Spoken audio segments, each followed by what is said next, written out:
Assalamualaikum warahmatullahi wabarakatuh. Jumpa lagi dengan Yatim disingkat dengan Yedo.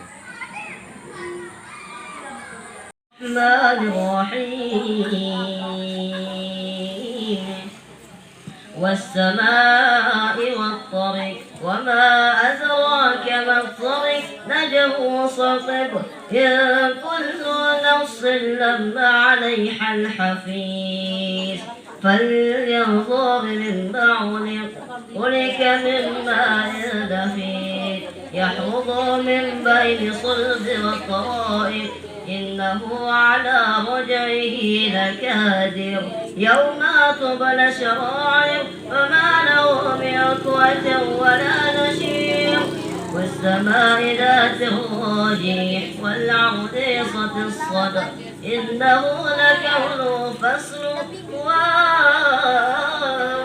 بالحسر إنه يكيدن كيدا وأكيد كيدا فما في الكافرون عن حلهم رميدا. Ya, dari bukan 50.000. Udah membaca ayat-ayat pendek. Adik-adiknya coba belajar dari abang-abangnya. Udah dengar? Iya, belajar terus belajar.